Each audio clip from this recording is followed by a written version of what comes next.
ونعوذ بالله من شرور أنفسنا ومن سيئات أعمالنا من يهده الله فلا مضل له ومن يضلل فلا هادي له أشهد أن لا إله إلا الله وحده لا شريك له وأشهد أن محمدا عبده ورسوله وبعد.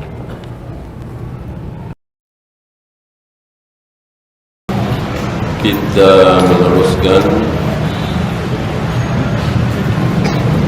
dialog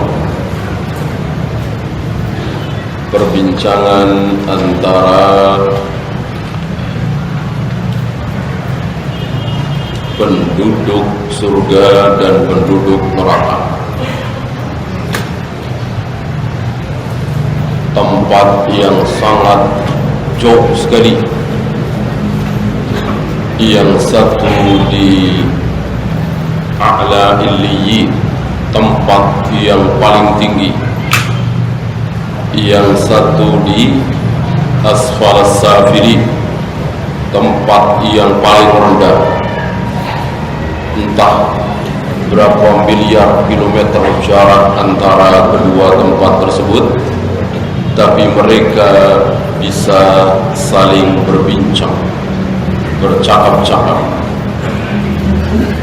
dan kita tidak mungkin ragu dengan firman Allah ini dalam surat As-Saffat, ya.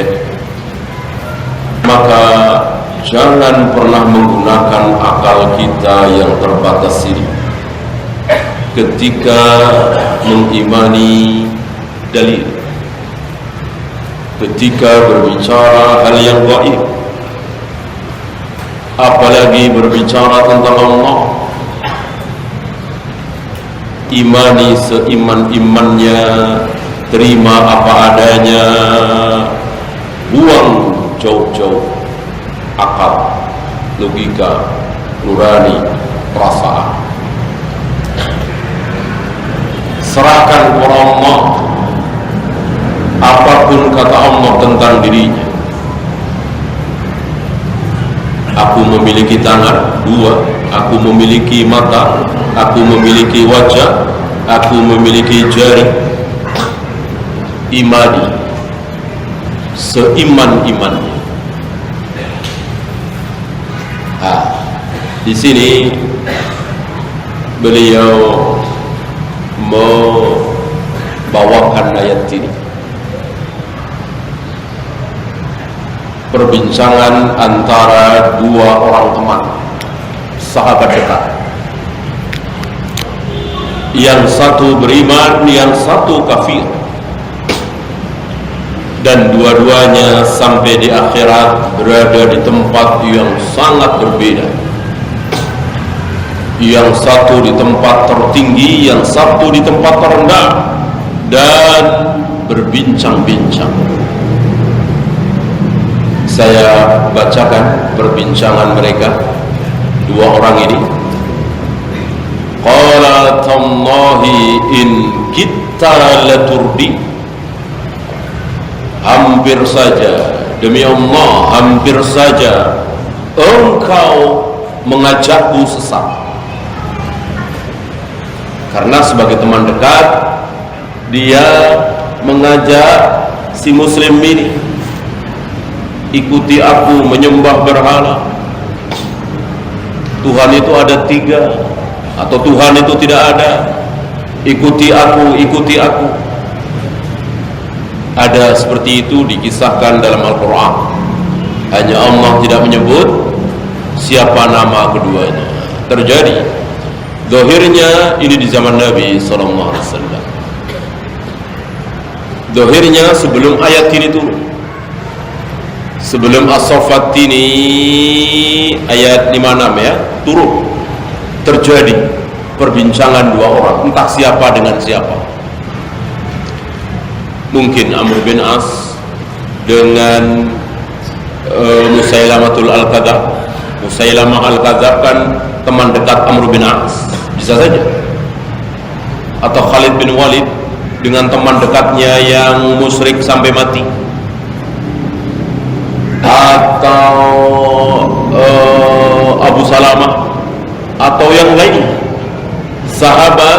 yang tentu memiliki teman dekat seorang musyrik, seorang kafir, yang ketika di dunia mereka tarik-menarik. Ada kalanya si muslim yang aktif, istilah kita si muslimnya ini yang cerewet, ya, masuk Islam dong, ayo masuk Islam, kalian begitu. Ada kalanya si muslim ini pasif, diem. Si kafirnya ini yang cerewet, ya, masuk agama saya dong, begini. Gitu. Ini dohirnya yang aktif, yang kafir, gitu.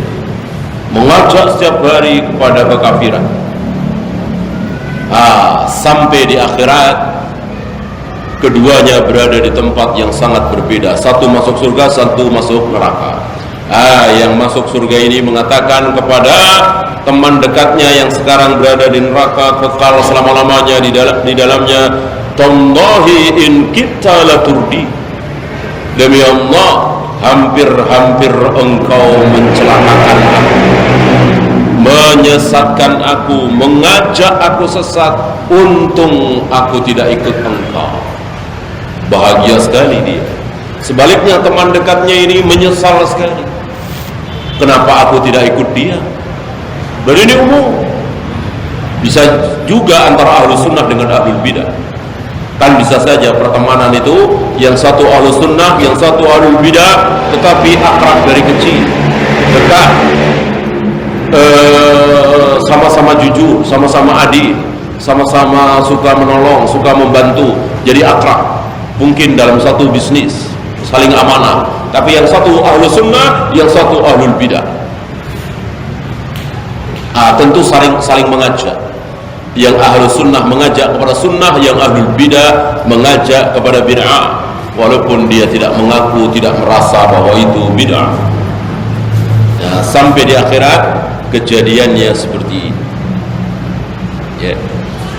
Walaula ni'matu rabbi, seandainya bukan karena nikmat Tuhanku, seandainya bukan karena nikmat Allah, lakuntu minal muhdharin, tentu aku akan seperti engkau, masuk neraka, diseret ke neraka. Begitu. Berapa banyak orang yang mengikuti temannya, ya kan? Namanya teman. Kalau Allah tidak selamatkan aku akan bernasib seperti engkau. Afama nahnu bimayyitin. Ini pembicaraan yang dulu. Jadi terjemahan bebasnya itu, bukankah engkau pernah berkata kepadaku bahwa apakah nanti kita akan mati? Gitu. Tidak, kita tidak akan mati illa mautatan al-ula, kecuali mati yang awal. Gitu. Artinya kalau sudah mati ya sudah. Wa ma nahnu bimu'adzabin, kita tidak akan diazab, kita tidak akan disiksa. Berarti temannya ini tidak beriman adanya hari pembalasan. Tidak ada itu. Hari kiamat dibangkitkan begini begitu, nggak ada. Itu ucapan temannya. Ya. In hadza lahu al-fawzul 'adzim. Ini keberuntungan besar. Aku masuk surga sementara engkau teman dekatku masuk neraka. Biasanya teman dekat itu kan mempengaruhi. Alhamdulillah Allah tolong aku. Ini tidak berfawaid bahwa kita bebas berteman. Mau sesat, mau ahlul bidah, mau ahli maksiat, nggak apa-apa, dekat, akrab. Tidak ada fawaid seperti itu. Ini hanya satu kisah perkecualian. Umumnya sebagaimana disabdakan oleh Nabi sallallahu alaihi wasallam, al-mar'u ala dini khalilihi. Agama seseorang itu tergantung dengan teman dekatnya. Ini perkecualian. Teman dekatnya musyrik, kafir, tapi dia tidak ikut-ikutan, kan 1-2. Ya, umumnya akan ikut-ikutan. Maka sekali lagi tetap kita harus menjaga pergaulan. Jangan sampai teman dekat kita ahli syirik, ahli bid'ah, ahli maksiat, musibah. Limithli hadza falyamalil 'amilun. Untuk seperti inilah mestinya orang-orang beramal. Untuk ini nih. Jadi bukan untuk dunia, pangkat, jabatan, kedudukan, masa depan, hari tua. Tidak. Itu sekilas sajalah. Sukses alhamdulillah, gagal enggak masalah. Sukses alhamdulillah. Jadi direktur, jadi menteri, jadi raja alhamdulillah. Ini enggak sukses, jadi tukang ojek, jadi tukang beca. Masalah? Enggak terlalu masalah. Ya, enggak terlalu masalah. Masih bisa makan, masih bisa minum, masih bisa tidur nyenyak. Yang penting beriman. Yang masalah kalau gagalnya itu nanti di akhirat, tidak masuk surga, malah masuk neraka. Nah, itu dia yang masalah. Adapun dunia enggak masalah. Enggak masalah sama sekali.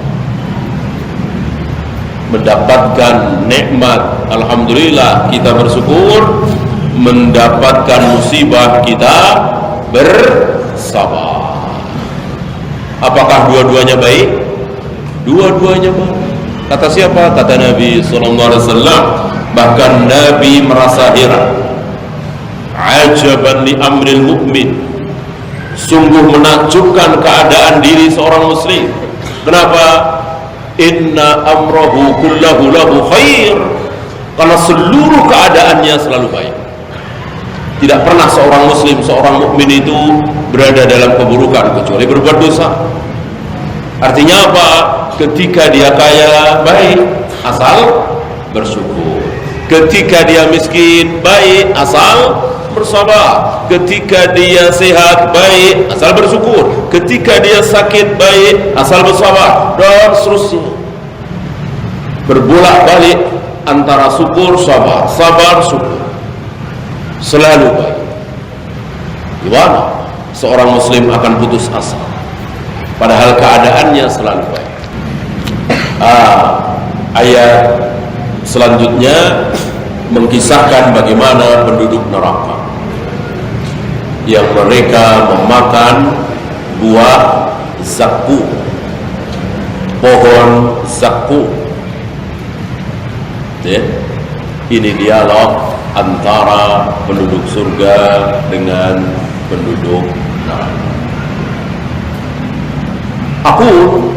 Saya katakan, kata beliau, innan nasa sabiqan yumaruna fi misli hadha. Manusia dulu. Berarti zahirnya sebelum ayat ini turun terjadi dialog ini, terjadi perdebatan ini, terjadi saling tarik menarik.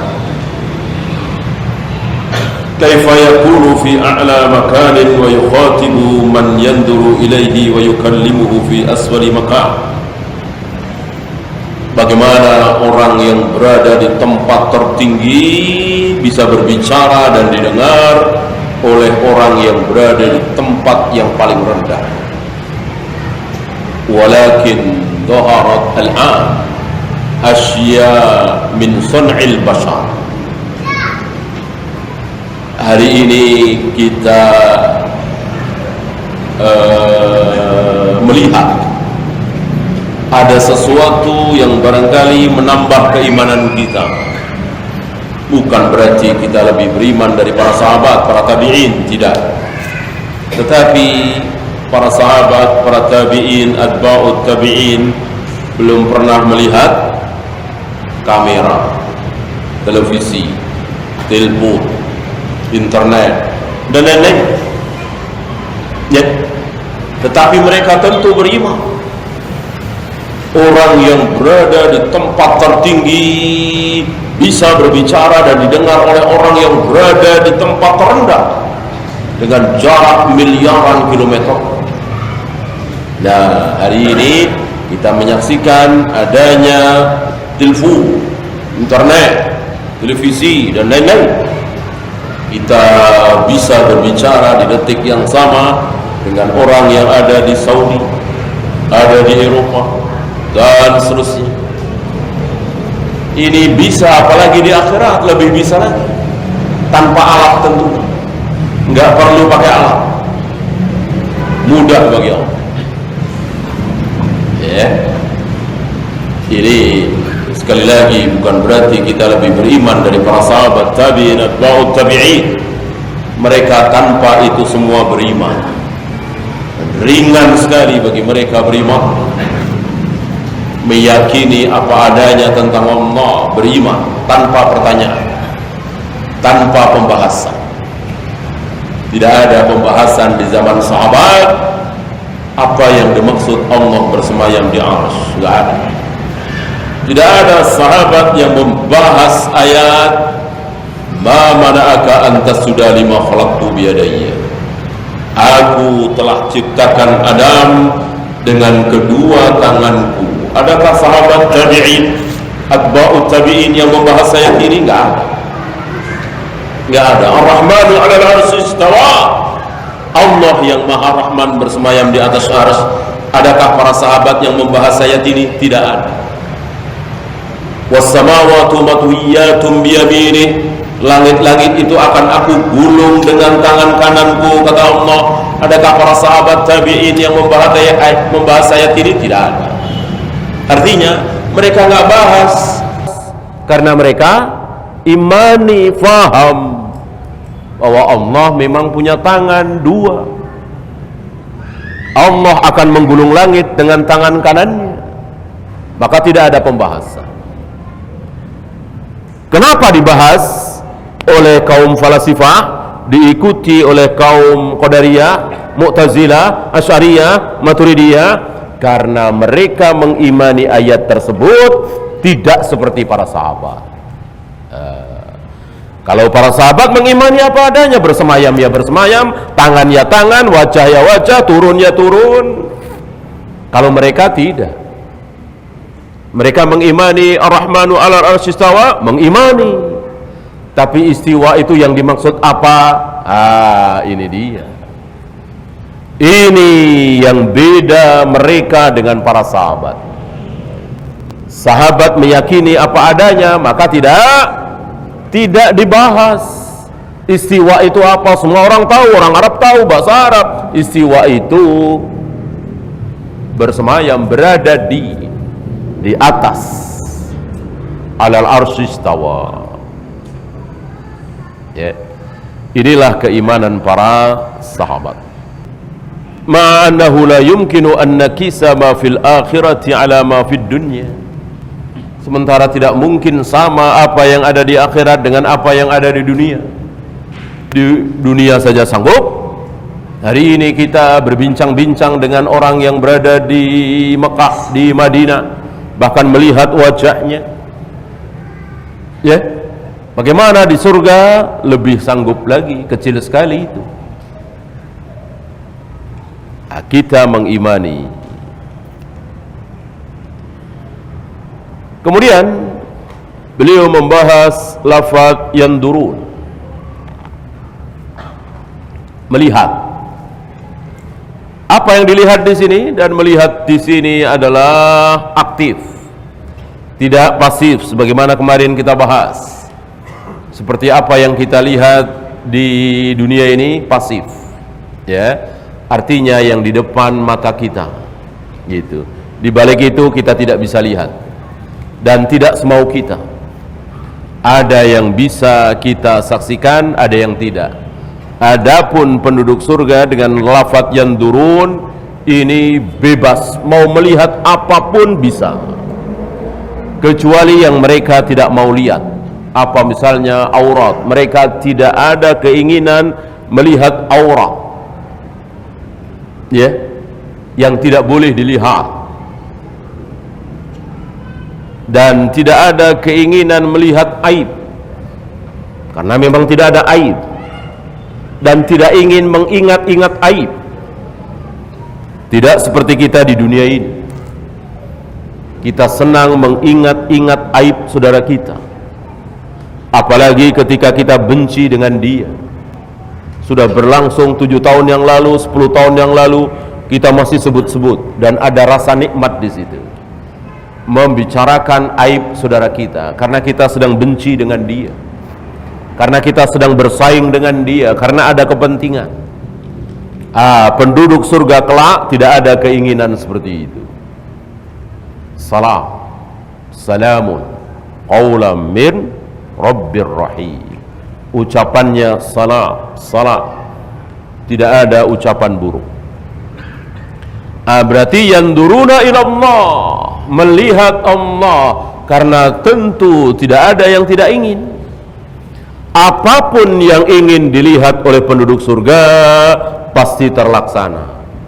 Mungkinkah mereka tidak ingin melihat Allah? Mustahil. Sekarang pun seandainya boleh, kita ingin melihat wajah Allah, tapi kan tidak boleh, tidak mungkin, mustahil. Kalau ditawari tentu kita mau. Seandainya Allah menawari kita, maukah engkau melihat wajahku, tentu tidak ada yang menolak.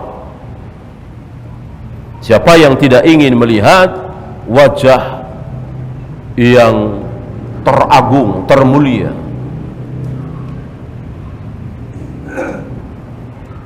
Mungkinkah tidak terlaksana? Enggak mungkin. Batal ayat Allah, walakum fiha ma tashtahi anfusukum walakum fiha ma tad'u. Apapun yang kalian inginkan, apapun yang kalian kehendaki, pasti terlaksana. Seandainya penduduk surga ingin melihat Allah, wajah Allah, kok tidak terlaksana? Batal ayat tadi. Mustahil, ayat bohong. Ini semakin yakin kita, semakin kuat dalil bahwa Allah, wajah Allah akan bisa dilihat. Wa yanduruna ma lahum minan na'im, melihat apapun yang membikin nikmat. Pemandangan itu, penglihatan itu kan membikin nikmat. Berapa banyak dari kita rela mengeluarkan uang sekian juta, sekian belas juta hanya untuk menikmati pemandangan, hanya untuk melihat sesuatu. Rela menunggu berjam-jam, rela kedinginan hanya untuk melihat sesuatu. Ini kenikmatan mata, akan didapat oleh penduduk surga nanti. Wa yanduruna ma yahsulu li ahlin nar minal azab, termasuk melihat azab yang menimpa penduduk neraka. Ini sebagai tambahan nikmat. Dan tidak ada ngeri. Kalau sekarang kan ngeri, ada orang lagi digebukin sambil dibakar, mau lihat nggak? Umumnya kita nggak mau, ya. Ada juga 1-2 yang penasaran, ya, nonton. Umumnya kita nggak mau, ngeri kan? Adapun nanti melihat orang-orang kafir disiksa di neraka, tidak ngeri, tidak kasihan, tidak takut, malah apa istilahnya, nyukurin. Orang nyukurin itu seneng nggak sih? Syukur lo, ya. Rasain, biasanya sambil seneng kan, sambil ketawa, sambil puas, kan gitu. Berarti nikmat. Kenapa? Karena yang disiksa ini adalah musuhnya, yang membenci dia, yang mendolimi dia, yang mencaci maki dia, hanya karena dia beriman, menyembah Allah satu-satunya, menggigit sunnah Nabi dengan gigi geraham, dicaci maki. Lalu tiba-tiba dia melihat yang dicaci maki itu disiksa habis-habisan. Apa enggak nikmat itu? Nikmat sekali, ya. Itu makna dari wa in minkum illa wariduha. Tidak ada satupun dari kalian yang tidak warid ke neraka. Setiap kalian pasti warid ke neraka. Hanya apa yang dimaksud dengan warid ini harus difahami. Bahwa warid ini bukan masuk disiksa, tidak, tapi melihat-lihat, menyaksikan tambahan nikmat. ada sedikit kemuskilan mungkin ya, karena beliau mengatakan idza qala qailun, kebiasaan beliau jika ada yang mengatakan hadza fihi iskal, ini ada iskal, ada kemuskilan, ada masalah, kaifa yanduruna ila ahlin nar yankutuna alaihim wa yuwabbiqunahum, apa iya mereka bisa melihat ahli neraka lalu memperbincangkan mereka, menjelek-jelekkan mereka, istilah kita tadi nyukurin, apa iya? Jawabnya iya, sebagai apa? Sebagai balasan gitu. Yang mencaci maki dulu, yang nyukurin dulu, yang jelek-jelekin dulu siapa? Kaum musyrikin, kaum kafirin, bukan kaum muslimin. Mana ada Rasul dan para sahabat mencemooh, mencaci maki cara ibadahnya Abu Jahal, Abu Lahab? Tidak ada. Ngeledek gitu, nggak ada, walaupun pantas sekali diledek. Yang menerangkan Al-Quran, mencaci maki, ngeledek, bahasa-bahasa merendahkan tidak ada. Tidak ada. Bahasa ilmiah ada. Bedakan antara ilmiah dengan ngeledek, guyonan, merendahkan gitu. Yang ilmiah seperti Nabi Ibrahim ya, kepada ayahnya Azar, kepada Namrud, kalau dia kalian tanya nggak bisa jawab, kenapa disembah? Ini bukan meledek, ini untuk menyadarkan mereka ya. Allah menerbitkan matahari dari timur, menenggelamkan di barat, itulah Allah Tuhanku. Kalau engkau betul mengaku Tuhan, tolong terbitkan di barat, tenggelamkan di timur. Ini ngeledek, mencemooh? Tidak, ini ilmiah. Dan ini yang mengagetkan mereka. Fabuhitalladzi kafar, kaget mereka, terbelalak mata mereka, tersadar mereka. Sebagian mereka beriman gitu. Beda dengan kaum kafirin terhadap kaum muslimin ya, beda. Mereka mencemooh kaum muslimin. Saya bacakan ayatnya. Innal ladzina ajramu kanu minal ladzina amanu yadhakun. Lihat, orang-orang yang berdosa itu, orang-orang musyrik kafir itu, terhadap orang-orang kafir, terhadap orang-orang mukmin, orang-orang kafir, orang-orang musyrik, terhadap orang-orang mukmin itu ngapain? Yadhakun. Apa dhahika yadhaku? Tertawa, mentertawakan. Beda Nabi Ibrahim, Nabi Musa, Nabi Muhammad alaihi wassalatu wassalam tidak mentertawakan. Bahasanya serius, ilmiah ya. Jika ada lalat hinggap di hidung berhala itu, sanggupkah berhala itu mengusir lalat itu? Ini ilmiah, bukan ledekan, cemoohan. Beda dengan orang-orang kafir, yadhakun, mentertawakan, tertawa terbahak-bahak. Sebagaimana kaum kafirin sampai hari ini. Apa kata mereka terhadap kaum muslimin? Diledek, dicemooh. Ya memang begitulah orang kafir. Kita tidak usah membalas. Sebagaimana para nabi, para rasul, para sahabat tidak membalas ketika mereka melecehkan, mencaci maki, mencemooh dengan yadhakun, mentertawakan. Tidak usah dibalas. Sebagian kita membalas dengan nada ledekan, enggak benar. Nabi melarang, jangan kalian caci maki Tuhan-Tuhan mereka. Nanti mereka mencaci maki Allah, kan begitu. Maka jangan ada cacian makian ya. Tuhan kok 3, bisa main karambol dong. Nah, ini kan cacian makiannya. Nggak patut kata-kata seperti itu. Ya, bahwa Tuhan 3 itu batil, tapi jangan dicaci maki. Jangan ada hinaan, cemoohan. Ya, yang ilmiah boleh. Kalau Tuhan 3, masing-masing Tuhan tentu berkuasa, tentu masing-masing ingin punya kehendak. Apakah ketiga Tuhan sepakat menerbitkan matahari dari timur, mendenggelamkan di barat? Nggak ada jaminan, karena semuanya Tuhan. Maka akan merusak alam ini, karena masing-masing mempunyai kehendak sendiri-sendiri. Nah, ini ilmiah. Jangan ada nada ledekan. Ya. Wa idza marru bihim yataghamazun. Ketika kaum muslimin melewati orang-orang kafir, termasuk di dalamnya Yahudi, mereka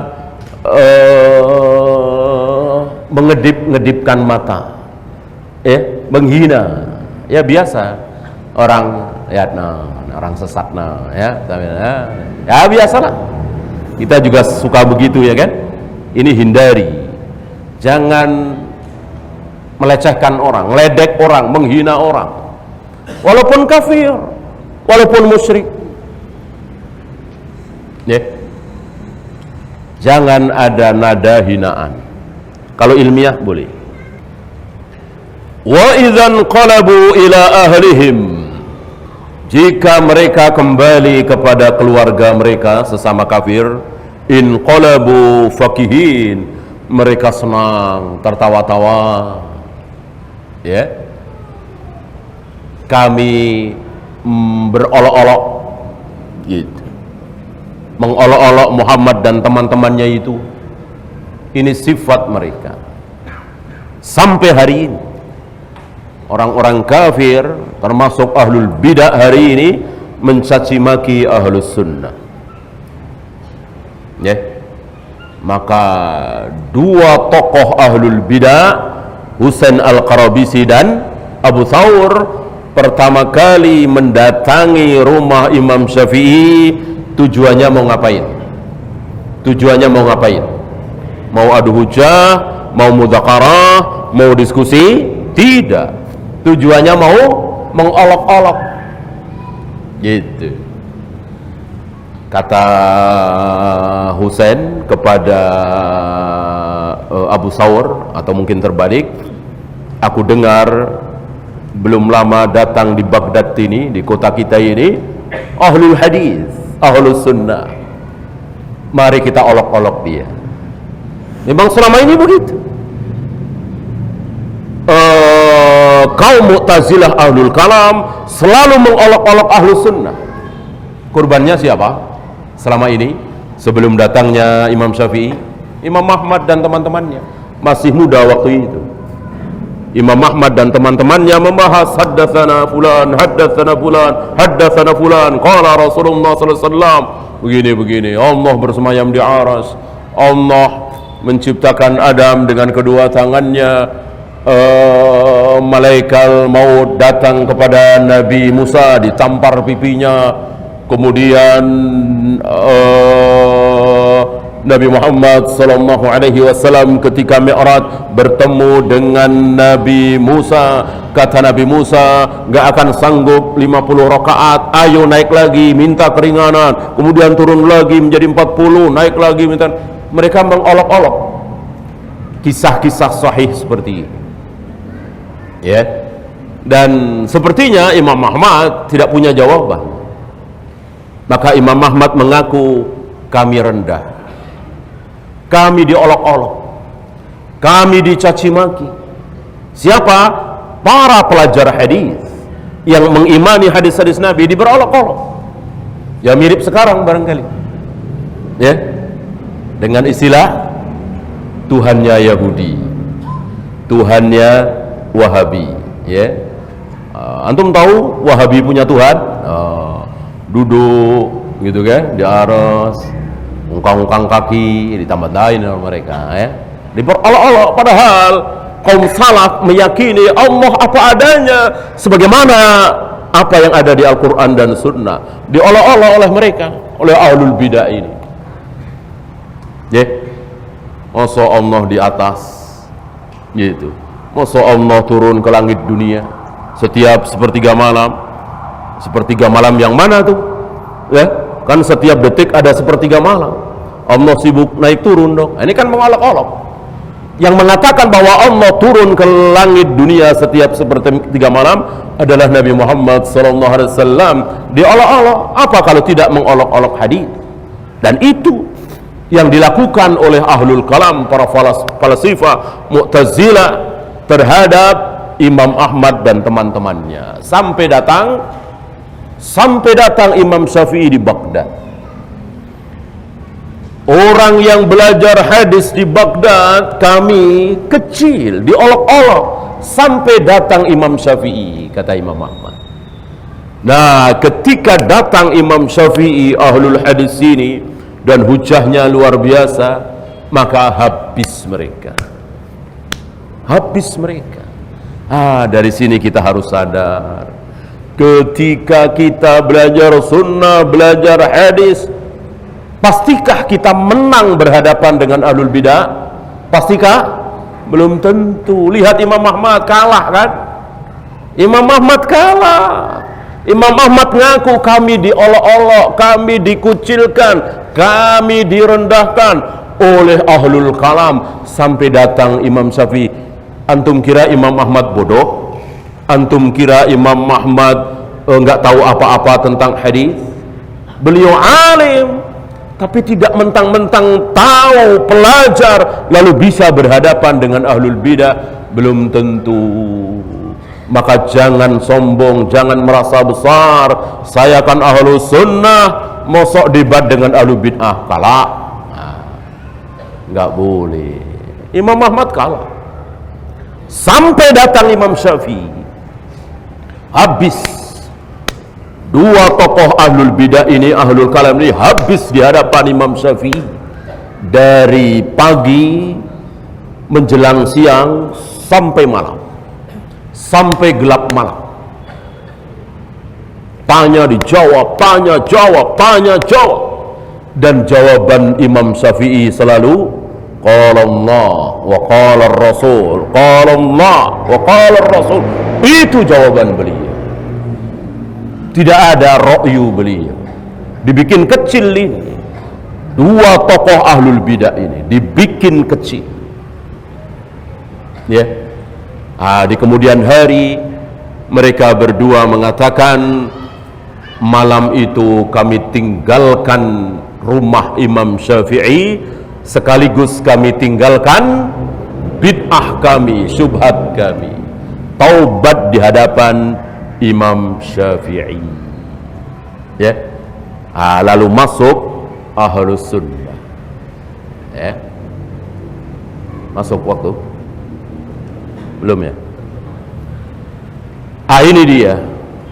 Tidak boleh kita sombong, tidak boleh kita merasa yakin, Dan menarik di sini, setelah Husain Al-Qarabisi dan Abu Thawr bertaubat di hadapan Imam Syafi'i, ahlus sunnah tentu dia tahu banyak Al-Quran, tahu hadis juga, ya kan? Taubat, Imam Ahmad tetap tidak mau duduk di majelisnya. Ini pun pelajaran bagi kita. Tidak bisa ketika ada khabar, oh si fulan telah rujuk, oh si fulan telah rujuk, lalu kita rame-rame duduk di majelisnya. Tidak bisa. Lihat Imam Ahmad, tahu dua tokoh bid'ah ini sudah rujuk di hadapan Imam Syafi'i, tapi tetap Imam Ahmad mengambil langkah hati-hati, nggak mau mengambil ilmu dari dia, tidak mau duduk di majelisnya. Karena apa? Karena mencari aman. Subhat itu kan luar biasa, maka tidak boleh kita gegabah. Oh sudah rujuk, oh sudah salaf sekarang, tidak bisa. Sekali waktu biasanya akan muncul. Setelah 17 tahun nggak kelihatan karena ada sesuatu muncul. Ini bahayanya syubhat. Nah, ketika orang-orang kafir itu menghina kaum muslimin, gantian di surga kaum muslimin menghina orang-orang kafir. Ya, kita salat dulu. Wassallallahu ala Muhammadin sallallahu alaihi wasallam wa akhiru da'wana alhamdulillahi rabbil alamin.